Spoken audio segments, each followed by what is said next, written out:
കൃഷ്ണ. എല്ലാവർക്കും മാധവത്തിലേക്ക് സ്വാഗതം. ആറ്റുകാൽ പൊങ്കാലയുടെ വ്രതത്തിൻ്റെ ആദ്യ ദിവസമാണ് നാളെ. അതായത് ക്ഷേത്രത്തിൽ ഉത്സവം തുടങ്ങുകയാണ് നാളെ. 2026 ഫെബ്രുവരി 23 തിങ്കളാഴ്ച. തിരുവനന്തപുരം ജില്ലയിലെ ധാരാളം ഭക്തജനങ്ങൾ 23-ാം തീയതി മുതൽ വ്രതത്തിലായിരിക്കും. നിങ്ങൾ പൊങ്കാല ഇടുന്നുണ്ടെങ്കിലും ഇല്ലെങ്കിലും കഴിയുന്നതും നാളെ മുതൽ മത്സ്യമാംസാദി ഭക്ഷണങ്ങൾ ഒഴിവാക്കിക്കൊണ്ട് അതാത് ദിവസത്തെ കഥാഭാഗം മനസ്സിലാക്കി പറഞ്ഞ് പ്രാർത്ഥിച്ച് നാമം ജപിച്ച് ഇരിക്കണം. 2026 ഫെബ്രുവരി 23-ാം തീയതി കൊടുങ്ങല്ലൂരിൽ നിന്ന് ദേവിയെ ആവാഹിക്കുകയും ആവാഹിച്ച് ഉടവാളിൽ കാപ്പുകെട്ടി കുടിയിരുത്തുകയും ചെയ്യും. അതിനുശേഷം ദേവിയുടെ പാട്ട് പാടും. ആ പാട്ടിന് തോറ്റം പാട്ട് എന്നാണ് അറിയപ്പെടുന്നത്. നാളെ നടക്കുന്ന ചടങ്ങ് ഭഗവതിയെ കൊടുങ്ങല്ലൂരിൽ നിന്നും ആവാഹിച്ച് ഉടവാളിൽ കുടിയിരുത്തി കാപ്പുകെട്ടി ദേവിയെ പ്രതിഷ്ഠിക്കുന്നതാണ്. പിന്നീട് അവിടെ ദേവിയെ പറ്റിയിട്ടുള്ള വർണ്ണനയാണ് പാടുന്നത്. ഈ പാട്ടിന് തോറ്റം പാട്ട് എന്നാണ് അറിയപ്പെടുന്നത്. ഇനി അങ്ങോട്ടുള്ള എല്ലാ ദിവസങ്ങളിലും ദേവിയുടെ കഥയുടെ കുറേശ്ശെ ഭാഗങ്ങളാണ് പാടുന്നത്. നാളത്തെ ദിവസം നമ്മൾ കേൾക്കേണ്ടുന്നതായ തോറ്റം പാട്ടിലെ കഥാഭാഗം അതാണ് നമ്മൾ ഇന്ന് പറയുന്നത്. ഓരോ ദിവസവും നിങ്ങൾ മാധവത്തിലെ ഈ വീഡിയോയ്ക്ക് വേണ്ടി കാത്തിരിക്കണം. കാരണം ഓരോ ദിവസങ്ങളിലും ആറ്റുകാൽ ദേവി ക്ഷേത്രത്തിൽ എന്താണ് പാടുന്നത്, അതിൻ്റെ കഥ എന്താണ് എന്നുള്ളത് ഞാൻ നിങ്ങൾക്ക് പറഞ്ഞു തരാം. അത് കേട്ട് പ്രാർത്ഥിക്കണം നിങ്ങളെല്ലാവരും. ആ കഥാഭാഗം നിങ്ങളുടെ മനസ്സിലേക്ക് വരണം. അമ്മ മഹാമായയുടെ കൂടെ നിങ്ങളുടെ മനസ്സും സഞ്ചരിക്കണം. ദേവിക്കുണ്ടാകുന്ന എല്ലാ വികാര വിക്ഷോഭങ്ങളും നിങ്ങളുടെ മനസ്സിലും ഉണ്ടാകണം. അങ്ങനെ നമുക്ക് ഈ വർഷത്തെ ആറ്റുകാൽ പൊങ്കാല മഹോത്സവം വളരെ വിശേഷപ്പെട്ട രീതിയിൽ നമുക്ക് കൊണ്ടാടാം. നിങ്ങൾ ഏത് സ്ഥലത്തിരുന്നു കൊണ്ടാണോ ഇത് കേൾക്കുന്നത് അവിടെ ഇരുന്നു കൊണ്ട് നിങ്ങൾ ദേവിയുടെ കൂടെ സഞ്ചരിക്കുക. നിങ്ങളുടെ ആ പ്രദേശത്തു തന്നെയാണ് നിങ്ങൾക്ക് പൊങ്കാല ഇടാൻ സാധിക്കുന്നതെങ്കിൽ അവിടെ ഇടുക. അതിന് സാധിക്കുന്നില്ലെങ്കിൽ നിങ്ങൾ തിരുവനന്തപുരത്തേക്ക് വരിക. തിരുവനന്തപുരത്തേക്ക് വരാൻ സാധിക്കാത്ത എല്ലാ മനുഷ്യരും അവരവരുടെ വീടിൻ്റെ മുറ്റത്ത് 2026 മാർച്ച് മാസം 3-ാം തീയതി രാവിലെ 9:45 നിങ്ങളുടെ അടുപ്പ് തെളിയിച്ച് ദേവിക്ക് പൊങ്കാല അർപ്പിക്കണം. ഉച്ചയ്ക്ക് 2:15 നൈവേദ്യം സമർപ്പിക്കേണ്ടത്. ആ സമയത്ത് ദേവിക്ക് നൈവേദ്യം സമർപ്പിക്കണം. അരി അടുപ്പിലേക്കിടുന്ന സമയത്ത് എന്തു പ്രാർത്ഥന ചൊല്ലണം, എന്തൊക്കെ പ്രാർത്ഥനകളാണ് അന്നേ ദിവസം ജപിക്കേണ്ടത്, അതുപോലെ തന്നെ ഇനി വരുന്ന എല്ലാ ദിവസങ്ങളിലും ദേവിയുടെ ഏതൊക്കെ നാമങ്ങൾ ജപിക്കണം എന്നുള്ള കാര്യം ഓരോ ദിവസമായി ഞാൻ നിങ്ങൾക്ക് പറഞ്ഞു തരാം. പിറ്റേ ദിവസം ജപിക്കേണ്ടുന്ന കാര്യം തലേ ദിവസം വീഡിയോ ആയിട്ട് ഇടാം. അപ്പം അതുകൊണ്ട് തന്നെ നിങ്ങൾ ഇനിയുള്ള ആ ഒരു 10 ദിവസം നിങ്ങൾ മാധവത്തിൻ്റെ കൂടെ ഉണ്ടാകണം. നാമം ജപിക്കണം, പ്രാർത്ഥിക്കണം. ഇനി നാളെ എന്താണ് നമ്മൾ മനസ്സിലാക്കേണ്ടത്, നാളത്തെ കഥ എന്താണ്, അതാണ് നമ്മൾ ഇന്ന് പറയുന്നത്. അതുപോലെ ജപിക്കേണ്ടുന്ന നാമവും. കാവേരി പൂമ്പട്ടണം എന്ന് പറഞ്ഞ ഒരു പട്ടണമുണ്ട്. പഴയ കാലത്ത് പുഹാർ എന്നായിരുന്നു ആ പട്ടണത്തിന് പറഞ്ഞിരുന്നത്. ആ പട്ടണത്തിലെ ഒരു ധനികനായ ഒരു വ്യാപാരി ഉണ്ടായിരുന്നു. ആ വ്യാപാരിയുടെ പേരാണ് മനനായകൻ. ഈ മനനായകൻ കടലിൽ നിന്നും വരുന്ന, അതായത് കപ്പൽ വഴി വരുന്ന ചരക്കുകൾ എടുക്കുകയും അത് വിൽക്കുകയും ചെയ്യുന്ന ഒരു കപ്പൽ വ്യാപാരിയായിരുന്നു. അങ്ങനെ ഒരു വ്യാപാരിയായിരുന്നു. കടലുമായി ബന്ധപ്പെട്ടിട്ടാണ് പുള്ളിയുടെ വ്യവസായങ്ങളൊക്കെ നടന്നുകൊണ്ടിരുന്നത്, കപ്പലുകളൊക്കെ ഉണ്ടായിരുന്നു. വലിയ ധനികനായിരുന്നു അദ്ദേഹം. അദ്ദേഹത്തിൻ്റെ മകളാണ് അതിസുന്ദരിയായ കണ്ണകി. അതേ പട്ടണത്തിൽ തന്നെ ഉണ്ടായിരുന്ന മറ്റൊരു ധനികനായ വ്യാപാരിയാണ് കോവലൻ. തൻ്റെ സുന്ദരിയായ മകളെ കോവലന് വിവാഹം കഴിച്ചു കൊടുക്കാനായിട്ട് അച്ഛൻ തീരുമാനിക്കുന്നു. അങ്ങനെ 12 വയസ്സ് പ്രായമുള്ള കണ്ണകിയെ ഏതാണ്ട് 16-17 വയസ്സ് മാത്രം പ്രായമുള്ള കോവലന് വിവാഹം കഴിച്ച് കൊടുക്കാൻ പോവുകയാണ്. അങ്ങനെ വിവാഹമൊക്കെ 2 വീട്ടുകാരും ചേർന്ന് ആലോചിക്കുന്നു, നിശ്ചയിക്കുന്നു. ഈ ആലോചനയും വിവാഹ നിശ്ചയവുമൊക്കെയാണ് ആദ്യത്തെ ദിവസം, കണ്ണകിയെ പറ്റിയിട്ടുമൊക്കെയാണ് ആദ്യത്തെ ദിവസം പാടുന്നത്. നിങ്ങളുടെ മനസ്സിലേക്ക് വരേണ്ടുന്ന കാര്യം ഇന്നല്ല, ഇന്നും ചിന്തിച്ചോളൂ, എങ്കിലും നാളെ വിളക്കു തെളിയിച്ചു പ്രാർത്ഥിക്കുമ്പോൾ നിങ്ങളുടെ മനസ്സിലേക്ക് കാവേരി പൂമ്പട്ടണം എന്ന നഗരത്തിൽ പട്ടുപാവാടയൊക്കെ ഇട്ട് ഓടി നടക്കുന്ന അതിസുന്ദരിയായ കണ്ണകി, ആ കണ്ണകിയെ മനസ്സിലേക്ക് വരണം. അച്ഛൻ വിവാഹം നിശ്ചയിക്കുന്ന ഭാഗം മനസ്സിലേക്ക് വരണം. ധനികയാണ്.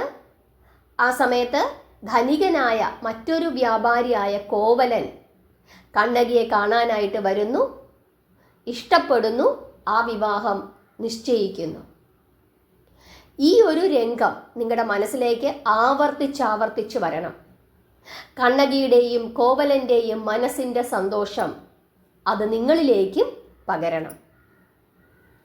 ആ ഒരു വലിയ വീടും സുഖസൗകര്യങ്ങളും കൊച്ചു രാജകുമാരിയെ പോലെ ഓടി നടക്കുന്ന കണ്ണകിയും സുന്ദരനായ കോവലനെയും അച്ഛൻ്റെയും അമ്മയുടെയും സന്തോഷവും തോഴിമാരുടെ സന്തോഷവും എല്ലാം നിങ്ങളുടെ മനസ്സിലേക്ക് വരണം. നിങ്ങളും അവിടെ ഒരു തോഴിയായി ഉണ്ട്, കണ്ണകിയുടെ ഏറ്റവും പ്രിയപ്പെട്ട കൂട്ടുകാരിയായി നിങ്ങളും അവിടെ ഉണ്ട് എന്ന് നിങ്ങളുടെ മനസ്സിലേക്ക് എന്തു ചെയ്യണം? സങ്കൽപ്പിക്കണം. അതാണ് നാളത്തെ ദിവസം ചെയ്യേണ്ടത്. 5 തിരിയിട്ട് വിളക്കു തെളിയിക്കണം, പ്രാർത്ഥിക്കണം. സർവമംഗളമംഗല്യേ എന്നുള്ള ആ നാമം അത് 7 തവണ ആദ്യം ജപിക്കണം. സർവമംഗളമംഗല്യേ ശിവേ സർവാർത്ഥ സാധികേ എന്ന് തുടങ്ങുന്ന ആ ഒരു നാമം 7 തവണ ജപിക്കണം. അതിനുശേഷം നിങ്ങൾ ജപിക്കേണ്ടുന്ന നാമമാണ് ഇനി പറഞ്ഞു തരുന്നത്. ദേവിക്ക് പഴങ്ങൾ സമർപ്പിക്കാം, പഞ്ചസാര സമർപ്പിക്കാം, ശർക്കര സമർപ്പിക്കാം, ശർക്കര പായസം സമർപ്പിക്കാം. നിങ്ങൾക്ക് എന്താണോ ഭഗവതിക്ക് സമർപ്പിക്കുവാൻ ഇഷ്ടം അത് സമർപ്പിക്കാം. എങ്കിലും ശർക്കര കൊണ്ടുള്ള പദാർത്ഥങ്ങൾ സമർപ്പിക്കാൻ സാധിക്കുന്നെങ്കിൽ അത് ശ്രേഷ്ഠം. ചുവന്ന പൂക്കൾ കൊണ്ട് അർച്ചന ചെയ്യാം, വെള്ളപ്പൂക്കൾ കൊണ്ട് അർച്ചന ചെയ്യാം. ഭഗവതിയെ മനസ്സിൽ പ്രാർത്ഥിച്ചുകൊണ്ട് ഞാൻ ഈ പറയുന്ന നാമം ഇനി നിങ്ങൾ ജപിക്കണം.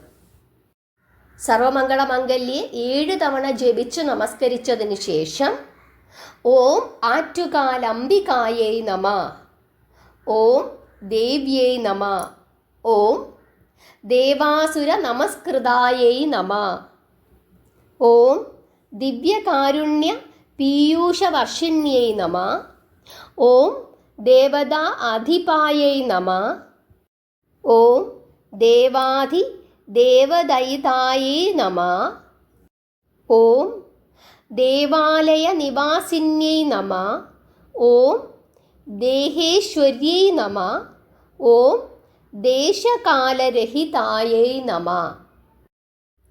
ഈ 9 നാമങ്ങൾ കൊണ്ട് ഭഗവതിക്ക് അർച്ചന ചെയ്യണം. അതായത് നിങ്ങൾ ഒന്നുകിൽ 9 പൂക്കൾ എടുത്ത് വെക്കണം. എന്നിട്ട് ദേവിയുടെ ഫോട്ടോ ഉണ്ടെങ്കിൽ ഓരോ തവണ ജപിക്കുമ്പോഴും ഓരോ പൂക്കൾ ആ ഫോട്ടോയുടെ ഭഗവതിയുടെ തൃപ്പാദങ്ങളിലേക്ക് നമ്മൾ സമർപ്പിക്കണം. അതല്ല, ഫോട്ടോ ഇല്ലെങ്കിൽ നിലവിളക്കിൻ്റെ ചുവട്ടിലേക്ക് നമ്മൾ നിലവിളക്ക് ദേവിയാണ് എന്ന് സങ്കല്പിച്ചുകൊണ്ട് നമ്മൾ ലളിതാ സഹസ്രനാമ അർച്ചന ചെയ്യുമല്ലോ, അതുപോലെ ചെയ്യുക. 9 പുഷ്പങ്ങൾ, അല്ലെങ്കിൽ 9 അരിമണികൾ, പൊട്ടാത്ത നല്ല വൃത്തിയുള്ള 9 അരിമണികൾ. ആ അരിമണികൾ സമർപ്പിക്കാം. അത് 9 അരികൾ തന്നെ വേണമെന്നില്ല. നമ്മളിങ്ങനെ 9 തവണ കൈകൊണ്ട് എടുത്താലും മതി. ഓരോ ചെറിയ പിടികൾ, അങ്ങനെ നമ്മൾ കൈ ഇങ്ങനെ വിരലുകൾ കൊണ്ട് ഇങ്ങനെ എടുക്കുമല്ലോ, പൂക്കൾ ഇങ്ങനെ എടുക്കുന്നത് പോലെ. അതിൽ ഒരെണ്ണം തന്നെ വരണമെന്നില്ല. നമ്മളൊന്ന് ഒരു പാത്രത്തിൽ കുറച്ച് അരി ഇട്ട് വെച്ചിട്ട് ആ അരി ഒന്നുകിൽ ആ പാത്രത്തിലെ അരിക്കകത്തേക്ക് കുറച്ച്, അത് വളരെ നല്ലതാണ് അങ്ങനെ ചെയ്യുന്നത്, ആ അരിക്കകത്തേക്ക് അല്പം നെയ്യ് ചേർക്കുക. അതായത് നല്ല പച്ചരി എടുക്കുക ഒരു പാത്രത്തിനകത്തേക്ക്. ആ പച്ചരിക്കകത്തേക്ക് ഒരു നുള്ള് നെയ്യ് ചേർക്കുക. എന്നിട്ട് ഒരു ശകലം ചുവന്ന സിന്ദൂരം അതിനകത്തേക്ക് ചേർക്കുക. എന്നിട്ട് ഈ നെയ്യും സിന്ദൂരവും ചേർത്ത ഈ അരി നന്നായിട്ട് നമ്മൾ തിരുമ്മി പിടിപ്പിക്കുക. അതായത് പുട്ടിനൊക്കെ നല്ല നമ്മൾ തിരുമ്മി പിടിപ്പിക്കുമല്ലോ, അതുപോലെ നന്നായിട്ടൊന്ന് തിരുമ്മി പിടിപ്പിക്കുക. അപ്പോൾ എന്താണ് സംഭവിക്കുന്നത്? ഈ അരിക്ക് ഒരു ചുവന്ന നിറം വരും. ഇത് അക്ഷതമാണ്, ദേവിക്ക് സമർപ്പിക്കാൻ ഏറ്റവും ശ്രേഷ്ഠമാണ്. അതൊരു കൊച്ചു പാത്രത്തിൽ എടുത്ത് വെച്ചിട്ട് അതിനകത്തു നിന്നും കുറേശ്ശെ ഒരു കൈകൊണ്ട് എടുക്കാൻ പറ്റുന്ന രീതിയിൽ കുറേശ്ശെ എടുത്തിട്ട് ഭഗവതിക്ക് സമർപ്പിച്ചുകൊണ്ട്, അല്ലെങ്കിൽ വിളക്കിൻ്റെ ചുവട്ടിൽ സമർപ്പിച്ചുകൊണ്ട് നമുക്ക് പ്രാർത്ഥിക്കാവുന്നതാണ്. പിന്നീട് ഈ അരി നിങ്ങൾക്ക് സൂക്ഷിച്ചു വെക്കാം, ഉറുമ്പുകൾക്ക് കൊടുക്കാം, നമ്മുടെ ഇഷ്ടം മീനുകൾക്ക് കൊടുക്കാം, അതൊക്കെ ചെയ്യാം. അങ്ങനെ ചുവന്ന സിന്ദൂരവും നെയ്യും കൂടി ചേർത്ത് നന്നായി പുരട്ടിയ ഈ അരി നല്ലതാണ് ദേവിക്ക് സമർപ്പിക്കാനായിട്ട്. അക്ഷതമായി ഉപയോഗിക്കാം.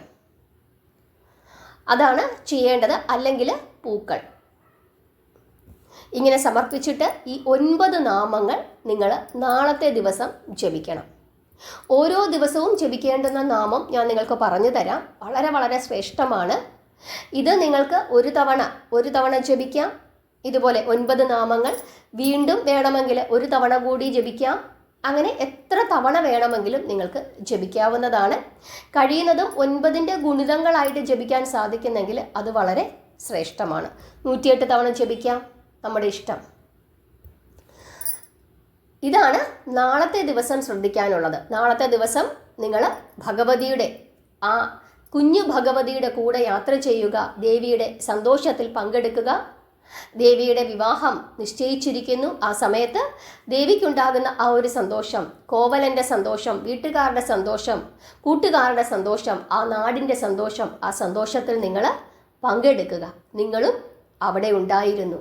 ദേവിയുടെ ഏറ്റവും പ്രിയപ്പെട്ട കൂട്ടുകാരിയായി നിങ്ങളും അവിടെ ഉണ്ടായിരുന്നു എന്ന് മനസ്സിൽ സങ്കല്പിച്ചുകൊണ്ട് ദേവിയുടെ കൂടെ ഇനി അങ്ങോട്ടുള്ള 10 ദിവസം നമുക്ക് യാത്ര ചെയ്യാം. വ്രതമെടുക്കാൻ സാധിക്കുന്ന എല്ലാവരും നാളെ മുതൽ വ്രതത്തിൽ ഇരുന്നു കൊള്ളുക. ഇനി ഒരിക്കലുണ്ട് വ്രതമെടുക്കാൻ പറ്റുന്നില്ലെങ്കിൽ ഒരു കാര്യം ചെയ്യുക, രാവിലെയും വൈകുന്നേരവും കുളിക്കുക, നാമം ജപിക്കുക, കുളിച്ചതിന് ശേഷം മാത്രം ഭക്ഷണം കഴിക്കുക, നോൺ വെജിറ്റേറിയൻ ഒഴിവാക്കുക. ഇത്രയും കാര്യങ്ങൾ ചെയ്യുക. ഇനി അതിന് സാധിക്കുന്നില്ലെങ്കിൽ തലേദിവസം ഒരിക്കലുണ്ടാലും മതി. തലേദിവസം ഒരിക്കലുണ്ട് പൊങ്കാല ഇട്ടതിന് ശേഷം പിറ്റേ ദിവസം പോയി ക്ഷേത്രത്തിൽ പോയി തീർത്ഥം സേവിച്ച് വ്രതം അവസാനിപ്പിക്കണം. ഇത്രയും കാര്യങ്ങൾ ശ്രദ്ധിച്ചു കൊള്ളുക. എല്ലാവർക്കും മനസ്സിലായി എന്ന് വിശ്വസിക്കുന്നു. ചിലപ്പതികാരം എന്ന തമിഴ് ഇതിഹാസത്തിലെ പ്രധാനപ്പെട്ട കഥയാണ് കണ്ണകിയുടെയും കോവലൻ്റെയും. ഇളങ്കോവടികളാണ് ചിലപ്പതികാരം എഴുതിയത്. ആ ചിലപ്പതികാരത്തിലെ ഏറ്റവും മനോഹരമായ കഥാഭാഗമാണ് കണ്ണകിയുടെ ചരിതം. എല്ലാവർക്കും മനസ്സിലായി എന്ന് വിശ്വസിക്കുന്നു. നാമം ജപിക്കുക, പ്രാർത്ഥിക്കുക, ഭഗവാന്റെ കഥകളും ഭഗവതിയുടെ കഥകളുമൊക്കെ പ്രചരിപ്പിക്കുക. ധർമ്മം ഉണരട്ടെ. ഹരേ കൃഷ്ണ.